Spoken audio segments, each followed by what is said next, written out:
जरूरत नहीं है लगाने की। सभी साथियों को जय भीम, नमो बुद्धाय। हमारे साथ पटवारी जी हैं, राजवीर जी। मैं आप लोगों की मुलाकात कराता हूँ। आज जो है यहाँ कार्यक्रम हुआ है, बहुत शानदार कार्यक्रम हुआ और बहुत शानदार स्पीच दी है इन्होंने। कहाँ से आए हैं पटवारी जी, जरा थोड़ा सा बताएंगे आप लोग, और क्या है आप लोगों का? धन्यवाद, सम्मानित अधिकार को टाइम देने के लिए। बहुत बहुत धन्यवाद एवं आभार आपका। मैं राजवीर सिंह, सेवानिवृत्त पटवारी, राष्ट्रीय प्रवक्ता, श्रोमणी संत श्री गुरु रविदास विश्व महापीठ और पूर्व जिला संगठन मंत्री, अखिल भारतीय विद्यार्थी परिषद एवं पूर्व जिला उपाध्यक्ष भाजपा युवा मोर्चा। वर्तमान निवास मेरा ग्रेटर नोएडा जनपद गौतम बुद्ध नगर से आया हूँ। आज का जो ये कार्यक्रम था बहुत ही सूक्ष्म समय की सूचना के अनुसार बहुत अच्छा, सराहनीय है। और कार्यक्रम से जो भी जितने भी पदाधिकारी उपस्थित थे, मैं समझता हूँ, मैंने अपने भाषण में भी एक बात नहीं कही थी, मैं आपके इस चैनल के माध्यम से कहना चाहूँगा कि मैं एक भिक्षा आपसे मांगता हूँ, समाज से एक भिक्षा मांगता हूँ कि रविदास जी की वाणी से या बाबा साहब के विचारों से या उनके व्यक्तित्व से अगर एक भी चीज़ आपको अच्छी लगी हो तो उसको ग्रहण करके जाएं और घर में जाकर उसका विस्तार प्रचार करें। और जय गुरुदेव, बहुत बहुत धन्यवाद आपका। सर, आप भारतीय जनता पार्टी में हिस्सेदारी रखते हैं जी। तो अभी 17 में यात्रा चली थी भगवान बुद्ध की, पंचशील की। अब 27 आ गई। 27 में रविदास जी को लेके चलने, क्योंकि बोर्ड के अनुकूल ये लगता है कि जिस तरीके से भारतीय जनता पार्टी बढ़ने का हमारे समाज में प्रयास कर रही है, भाई हम बीएसपी को ज़्यादा लाइक करते हैं, हम लोग एससी समाज बीएसपी को लाइक करता है, बीएसपी की पार्टी है अपनी।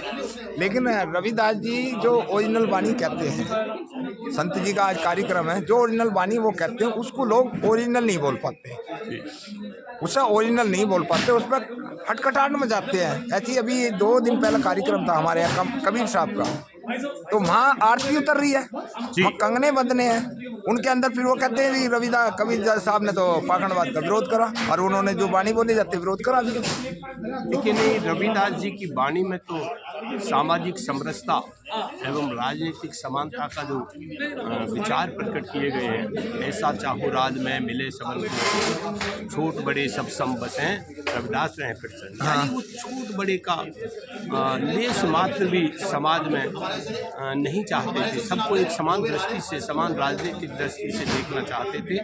और मन चंगा तो कटौती में गंगा। और एक बार ऐसी में नारे लगा रहा था, बोलो रविदास भगवान की, तो किसी ने मुझसे प्रश्न किया कि भाई आपने रविदास जी को भगवान बना दिया। हम ये कह रहे हैं कि जब हम इतने इधर उधर के लोगों को भगवान मान सकते हैं तो रविदास जी को भगवान क्यों नहीं मान सकते? जी, रविदास जी हमारे भगवान के समान हैं, उनको भगवान की श्रेणी में रखा जाए। और आज के समय में आपने ये जिक्र किया कि भाजपा से आप जुड़े हुए हैं। देखिए, भाजपा में अगर काम गिनाएं तो बाबा साहब के बारे में माननीय मोदी जी ने बाबा साहब के बारे में पंच रत्न एक ऐसे बनाकर, पंचतत्व, हाँ, पंचतत्व ऐसे बनाकर दिए हैं, जो चाहे नागपुर में हो, चाहे विदेश में लंदन में हो, चाहे आपके अलीपुर में हो, अलीपुर से लेकर नागपुर कहाँ कहाँ जाके। और रविदास जी के अनेकों मंदिर, जो भव्य मंदिर बन रहे, जैसे मध्य प्रदेश में सागर में एक विराट मंदिर माननीय मोदी जी के द्वारा उसका शिलान्यास किया गया, उद्घाटन भी वही करने जा रहे हैं, उसका समापन की तरफ है कार्यक्रम, यानी जो निर्माण कार्य है वो अंतिम चरण में चल रहा है। और इसी तरह माननीय योगी जी ने अयोध्या में, मेरे को भी जाने का सौभाग्य मिला था, अयोध्या में एक भव्य सत्संग भवन रविदास जी के नाम पर अपनी सरकारी निधि से बनाकर समाज को समर्पित किया।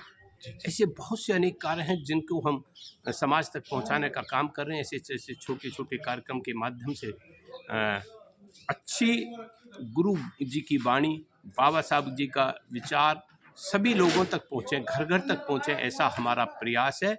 और इसी कार्यक्रम के माध्यम से हम बहुत लोगों से जुड़े हैं। आपका भी बहुत बहुत हृदय से आभार एवं धन्यवाद। आपने हमारी वाणी को, भाषण को बहुत अच्छी तरह से सुना, उसका मैं पहले ही आपको आभार बहुत प्रकट बहुत करता हूं। साधुवाद आपका, बहुत सम्मानित बहुत अधिकार धन्यवाद, को बहुत टाइम बहुत देने के आभार लिए। एवं पद पे किस पे हैं जरा ये और बताता है। मैं राष्ट्रीय प्रवक्ता हूं, संत श्री शिरोमणि गुरु रविदास विश्व महापीठ।